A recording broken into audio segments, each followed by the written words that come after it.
Hi, and welcome back to Ivy English. I'm Karen. And I'm Chris Gorski. Today is November 21st, and today we're going to have the second part of the article that we started yesterday entitled Hugs, Handshakes, and Heartfelt Greetings. Now, today we're talking about hellos in particular, but I think there are also moments in a relationship, of all kinds of relationships, where touching is sometimes called for. And then there are other times where maybe it's more ambiguous, it's not known. I recall a memory I had with a student of mine, and she was probably 11 years old at the time. She really liked me. She wanted to talk to me. And she stayed after class. She was crying. And I was like, well, this kid's like going through something. And she was a good kid, so I wasn't thinking that she was, oh, I did a bad job, teacher. I'm crying. And she was crying, and so I'm sitting with her. I'm obviously not touching her. She's a small kid, right? It's not something you do. Right. She starts telling me that her mom has cancer. Oh, my God. And she just bursts into tears. Oh. And she falls like into me and just holds me real tight. I regret my reaction. What did you push her away? I put my hands up. I put my hands up like she had a gun. I was thinking like, don't let this be misinterpreted as you touching this girl. And I hate that I had to do that. I'm thinking that like I need to protect myself. But this was a little girl that just needed a hug because she was really sad about her mom and she felt safe confiding in me. And I didn't feel safe comforting her. I listened to her, but I wouldn't give her the hug that she wanted to give me. But that's the norm now for guys. And for guys, it is really tough. And that's why they have to be so careful.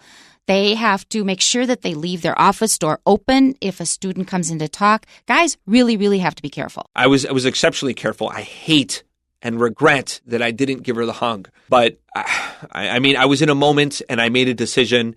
And I mean, I listened to her. And that was about the best I can do anyways. If they had caught it on camera and something really did happen, it could be used against you. Yeah, what are you going to do? I hate that. And I think the intention behind the sentiment is correct. I hate that it is applied as a sledgehammer. That's right.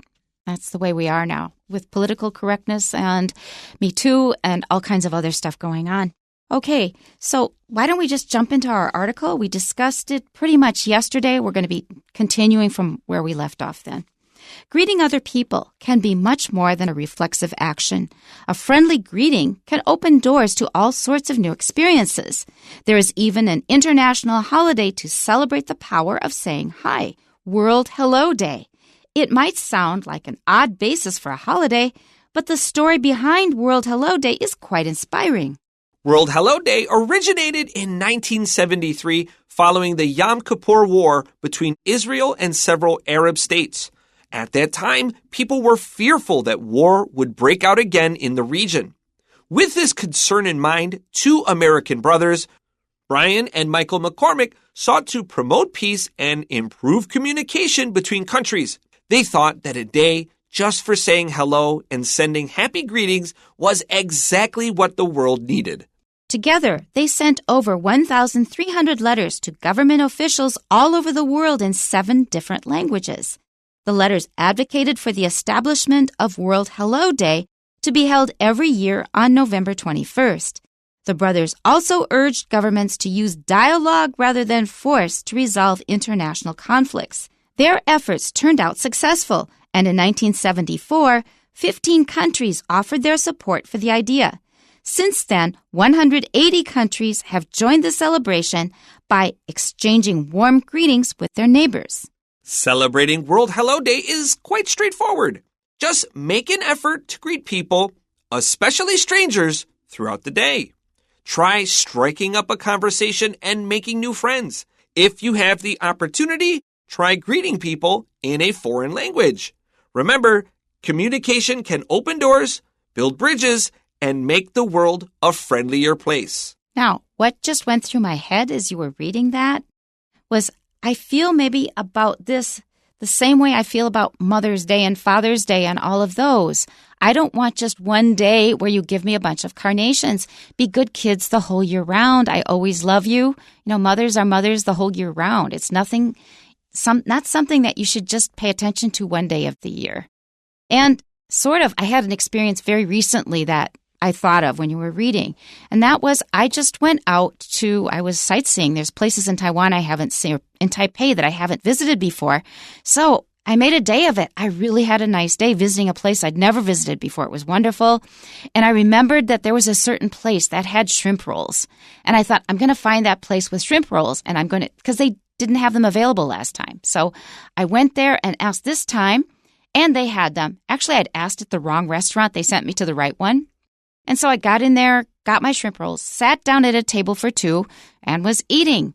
And then after a while, the place started filling up. And about a middle-aged man came in and said, excuse me, is this seat taken? I said, no, have a seat. And he just sat down, and he ate his shrimp rolls, too. He got the same thing. And I thought, I've just been on my own all day. I was sightseeing on my own. And I said, oh, so you like shrimp rolls, too? He says, yes, but the ones in Tainan are better. And then we got a conversation going. It was a wonderful experience. That's nice that you do that. Usually, I am listening. I have my headphones in my ears. I'm playing music. I'm listening to a broadcast or a podcast of some sort. So generally speaking, when people really want to talk to me, I'm usually not in the mood. People often mistake me as very extroverted. And really, it's just a means to an end of teaching. So I'm extroverted for my job because it's useful. Right. In reality, I don't want to talk to anybody. I totally get it. I totally get it. But what happens is when I go out on my own a lot around the city, and at the end of the day, I was just so satisfied. I had a great day. And then here's this person sitting in front of me, because usually it doesn't happen if the place is not so full. And he took the initiative to say, is this seat taken? That honestly does not happen all that much. Or maybe they come in a group and they're talking among themselves. Right. But this was just one guy who came in alone. And it led to a nice conversation. He's from Ilan, and we had, it was nice to meet somebody new. So I think this is something that you can do every day when the opportunity presents itself. I think that's a great idea. And I think this is I agree. There may be times where I have done this. Maybe I'm a little struggling to think of examples, but I've definitely met new people, and I must have met them somehow, right? But maybe nothing is sticking out. Okay, let's go back to the beginning. Greeting other people can be much more than a reflexive action. Reflexive is something that happens automatically. You're not thinking or doing it intentionally. And the classic reflex action is if you cross your leg and then somebody hits you right below your kneecap. Your leg will kick out without you intending to. It's a reflex action built into our bodies. It's funny. When I like the way reflexive action is used here, like a hello or a greeting as a reflexive action. I think that's an interesting way of framing it. And sure enough, when I greet my colleagues that I see 6 days a week, I walk in, hey, it's just a habit. It's just a habit. Yeah. There's no thought. It's just something we do. But if we didn't do it, and one time recently it did not happen, my one colleague, he suffers with a little bit of like anxiety and depression. He didn't say hello. And so I very loudly said hello to him as an exaggerated gesture to him. And he said, hey, it's nothing. It's not you. I'm just not having it today. And he was having a down day. But it is funny that it's such a reflexive action that I didn't notice when he didn't greet me in a very low effort way. I'm sorry, but it also gives you the opportunity to express concern and caring. That's right. There you go. Good point. So, yeah, often it is just a habit. A friendly greeting can open doors to all sorts of new experiences. Now, that little story I told just now, it sounds like it's a very plain, ordinary thing, but for me, it wasn't. It really brightened up my evening. I mean, not that there was anything extremely unusual about this person, but he showed me a picture of his 3-year-old son, told me that he sometimes excuse me for a Chinese word, bye-bye. And I thought that's kind of interesting because I was in an area where they had temples. It was all fascinating. That's great. I agree. This is a good greeting can open that door. But if someone's kind of cold and distant, if your reaction were very distant, I suppose this would not have taken place. Exactly. That's right. That's right. And sometimes I'll say, oh, you like shrimp rolls too. The other person may say, yep, and look down. Then you know, well, I guess not tonight. We're not going to have a random conversation. Okay. There is even an international holiday to celebrate the power of saying hi, World Hello Day. And I did an NG on this the first time I recorded it. I said Hello World Day. Now, there is a very good reason for that. If you have learned programming, and I have learned 2 lessons in programming, lesson 1 teaches you how to get the computer to output Hello World. This is the most 1970s thing I've ever heard in my life. So I had never heard of World Hello Day previous to this article. The second I heard World Hello Day, I was thinking this is such a hippie idea. It was screaming hippie to me. Like a yellow smiley face? Just like a yellow smiley face or like the guy with long groovy hair. And remember like the way art was drawn in the 70s, like the wobbly words and the guys leaned way back. Keep on trucking. Yes. This is exactly... You're going to have to look that up on the internet. Exactly it. That is exactly what I was thinking. Keep on trucking. For me, it was just Python. My first 2 lessons in Python, which stopped at lesson 2. Okay? All right, let's move on.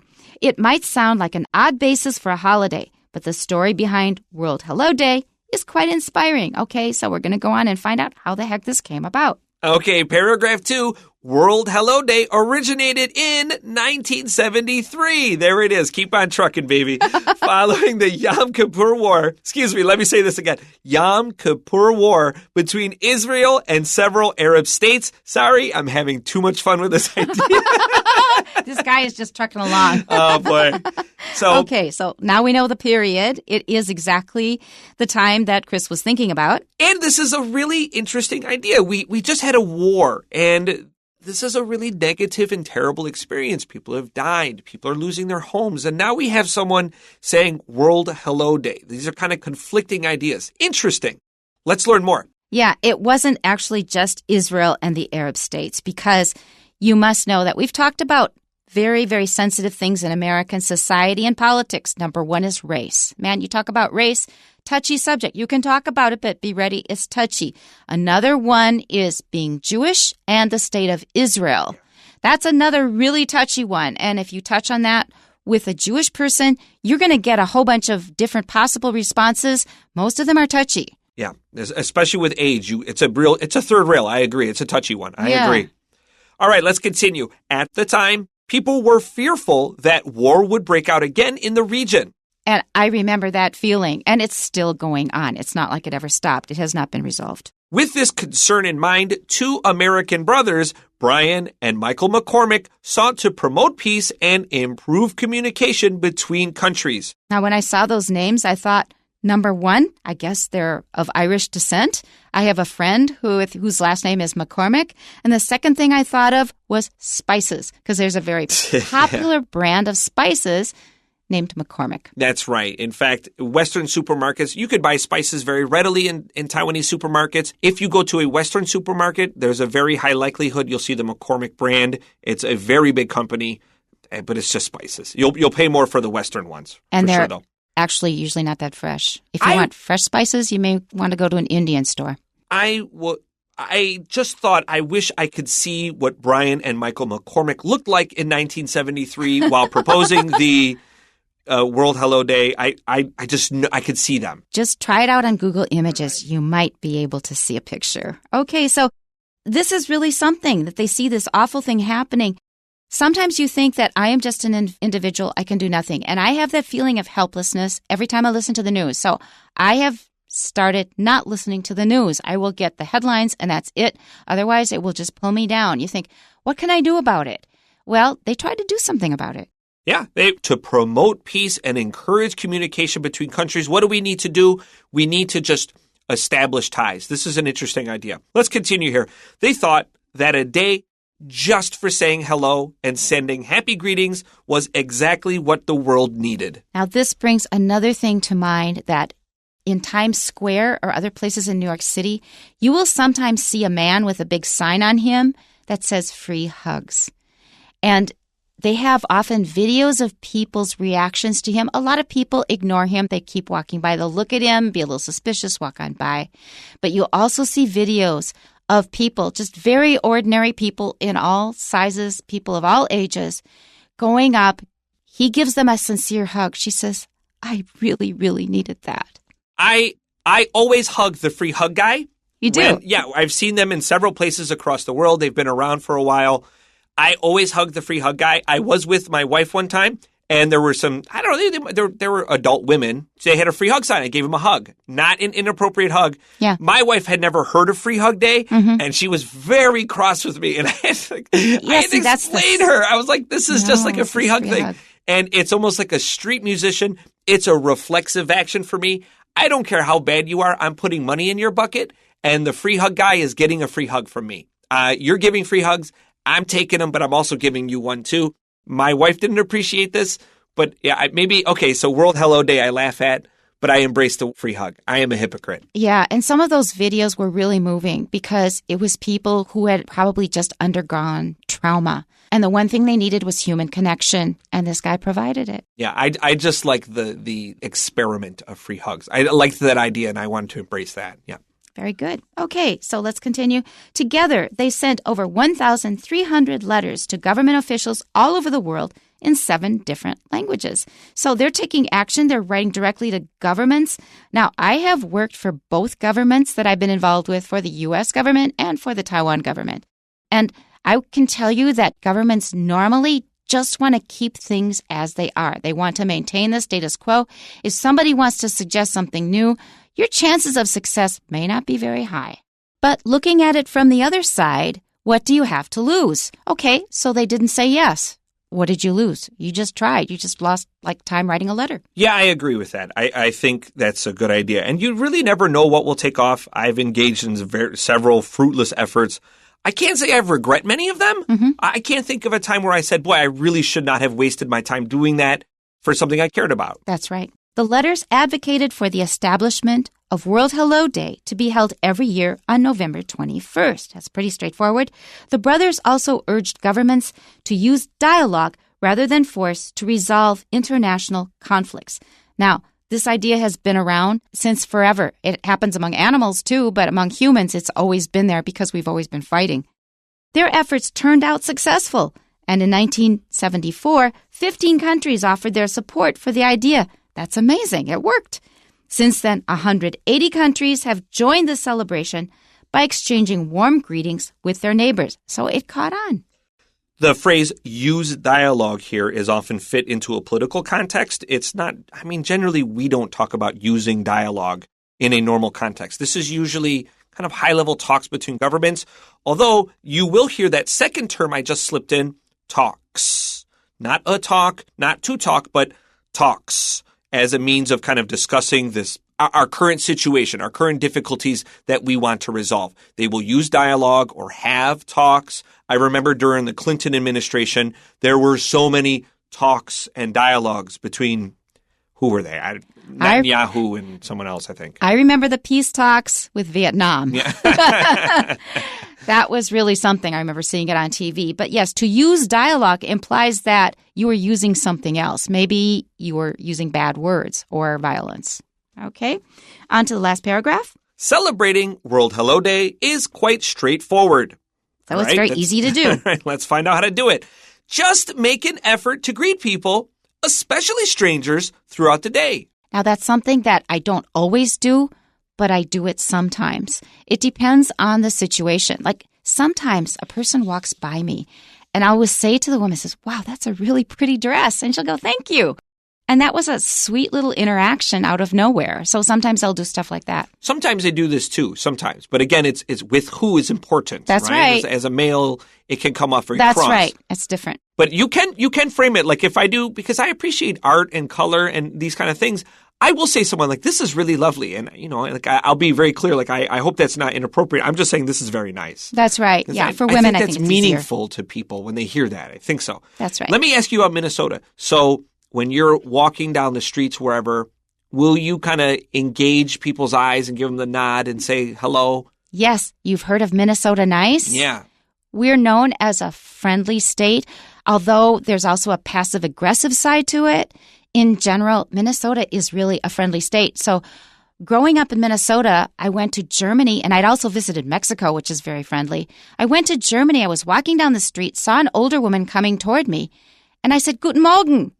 And she ignored me. And then I realized that about 10 steps beyond, she turned her head back and looked at me with this awful look on her face.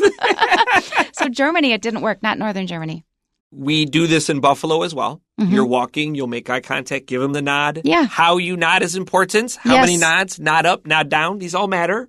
But in Taipei, I will say, Foreigners don't do it here. And that was something I needed to do. I needed to learn here. I was very uncomfortable for a long time. That drove me nuts. Yeah. I mean, I was using my usual Minnesota nice, and they walk by like they don't see you. Right. They would not do that in the States. Purposely ignore you. They would not do that in the States. They make the choice. Doesn't that bother you?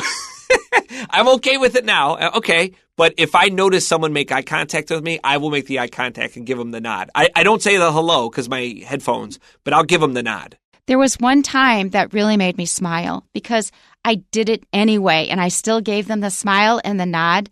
The woman coming toward me was maybe early middle age, also female, and she snuck me a smile, sort of like, I know the rule here is to ignore. But I caught your eye and I'm smiling. It was just a furtive smile that she was doing, sneaking it in, and it was so cute. That's funny. I've noticed older foreigners are more open to it than younger foreigners. I will say that the 20-year-olds here, they don't do it. They just don't. They just don't. Yeah. Maybe they're more self-conscious. Maybe 28. With black people, also, I think when I see a black person, I'm so happy to see somebody else who may be from the States, maybe from Africa, but I will think twice because I don't want them to think I'm being patronizing or anything like that. So there's still sensitivity there. So many rules of this. So many rules. Okay, let's continue here. Try striking up a conversation and making new friends. I love doing that, but I also don't want to overdo it. Like if they want to get in touch and learn English with me, no. Yeah. No, don't misunderstand. Let's continue. If you have the opportunity, try greeting people in a foreign language, but make sure you're using the right language, especially in America. Yeah. A lot of guys, they used to hit on my wife, and they would say like some random Japanese or Korean word. Konnichiwa. My wife's like, I'm not Japanese. No. All right, remember, communication can open doors, build bridges, and make the world a friendlier place. And how about when people say hello to you, you know they're an English speaker, but they use another language to say hello to you in a different language? Is that weird? Is that facetious? Are they putting on airs? It doesn't happen often. Like they'll say bonjour. What are they going to say? They're going to say ciao, like Italian or something. Not often. No, it's probably not going to be my friend. People assume I'm an English speaker, and sometimes that ticks me off. I go, do you talk English to every white person you see? The woman says, yes. I go, not all white people are English speakers. And besides, the local language is Chinese. So anyway, that's another issue. Let's go on to the questions. Number 1, Mark just met a foreign student at a social event. She greeted him with the following gesture. And there's a picture here of a really beautiful young woman with long, dark hair. She's got her palms together in the middle of her chest. Where can we infer that she comes from according to the Day 1 passage? Well, we learned in the Day 1 passage that people in India and Thailand will put their hands together over their heart, and that's where they're from. And that is the answer. Traditionally. India or Thailand. Number 2. Please complete the form with the information contained in the Day 1 passage. And the top says different ways of greetings in some places. For France, we have when French people greet each other, it is common to exchange gentle kisses, blank. And the answer is on the other's cheeks or on each other's cheeks. In New Zealand, our second column here, our second row here, the Maori people engage in a traditional greeting by, and we have a blank here, bringing their foreheads and noses together. And the third one is Arctic regions in North America. In certain Inuit communities, relatives press their nose to someone's cheek and blank as a form of greeting. The answer is quickly inhale air several times. Okay, on to number 3. Which word in the Day 2 passage means giving someone positive or creative feelings? I'm not going to lie. I have the answer, but I always try to make sure I can guess it myself. I was like, what's the answer here? Yeah, I was too. The answer is inspiring. And it fits, but maybe you wouldn't think of it right away. Number 4, according to the Day 2 passage, what is the main purpose of World Hello Day? Well, the correct answer is letter D, to promote peace between countries. And that's it for today. I guess we're not saying hello. Hello. I don't know why you say goodbye. I say hello, but now I am saying goodbye. All right. Until next time. Bye-bye. Bye-bye.